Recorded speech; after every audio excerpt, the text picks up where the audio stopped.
واش عمرك سولتي راسك شنو كيوقع في الدماغ ديالك فاش كتنعس؟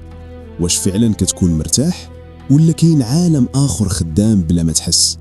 حيت الحقيقه اللي بزاف ديال الناس ما كيعرفوهاش هي ان النعاس ماشي مرحله ديال التوقف، ولكن هي خدمه من نوع اخر داخل الجسم.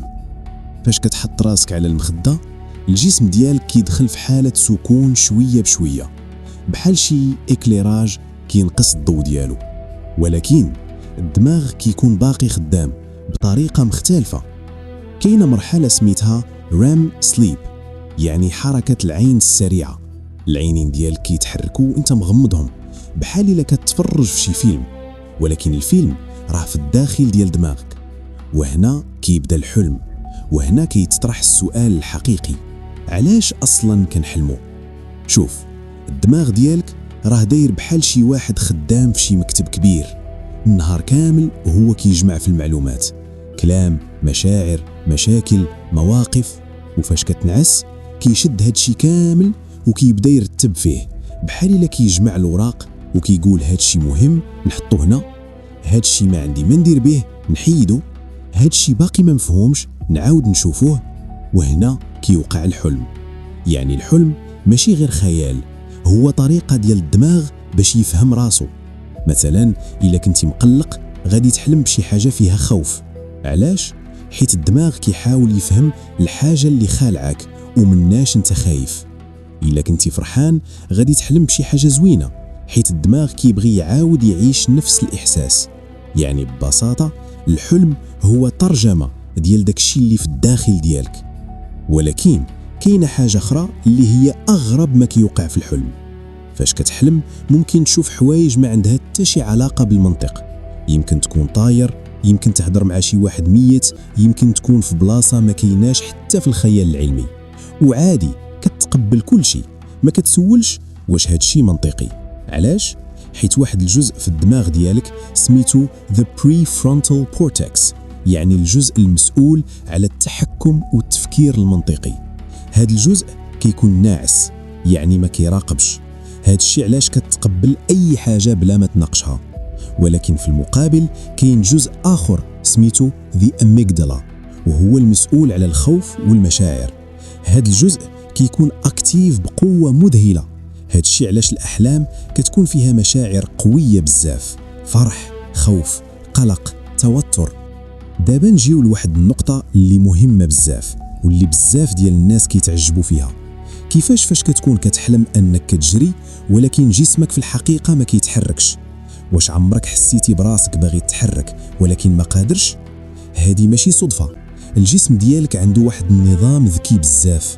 فاش كتدخل في مرحله الحلم كيوقع واحد الحاجه سميتها sleep paralysis، يعني شلل النوم.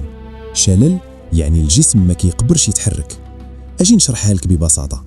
تخيل معايا الدماغ ديالك قال انا دابا غادي نحلم، الجسم كيقول ليه واخا انت حلم، ولكن انا غادي نوقف الحركه. علاش؟ باش الا حلمتي انك كتجري ما تبداش تجري في الحقيقه وتطيح وتضرب راسك. الا حلمتي انك في صراع مع شي حد ما تبداش تضرب الناس اللي حداك. يعني الجسم كيدير اللوك، واللوك كيعني قفل، كيحبس الحركه، كيقول للعضلات وقفوا ما تتحركوش. وهنا كتكون واعي داخل الحلم ولكن الجسم ديالك مسدود. وهذا هو السر. هادشي كيحميك، ولكن شي مرات كيوقع مشكل صغير، الدماغ كيفيق ولكن الجسم باقي مبلوكي. وهنا كتحس براسك ما قادرش تتحرك ويمكن كتخلع. وهذا هو اللي الناس كيسميوه الجاثوم أو بغطاط. ولكن علميا هذا كيكون غير تأخير بسيط في التواصل بين الدماغ والجسم. دابا نرجعوا للأحلام. علاش بعض الأحلام كنعقلوا عليها وأحلام أخرى كنساوها؟ الجواب بسيط. إلا فقتي مباشرة من بعد الحلم غادي تعقل عليه ديك الساعة، ولكن إلا داز الوقت الدماغ كيمسحو حيت ما اعتبروش مهم. وزيد عليها الأحلام اللي فيها مشاعر قوية كتبقى، حيت الدماغ كيقول هادشي مهم خاصني نحتفظ به. أما الأحلام العادية كتدوز بحال الضبابة. وبالنسبة للكوابيس، وعلاش كنحلموا بحوايج كيخلعونا؟ حيت الدماغ ديالك كيحاول يدربك على الخطر، كيقول شنو غادي دير إلا وقع هادشي. يعني الكابوس ماشي ضدك، راه تدريب. ولكن الا ولاو كيجيوك كوابيس بزاف، هذا كيعني انه عندك توتر او ضغط نفسي.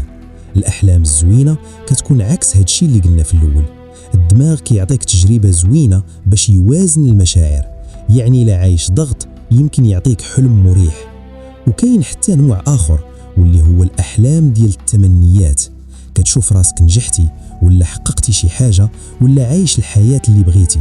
هادشي كيكون السبب ديالو هما دوك الرغبات الداخليه اللي عندك.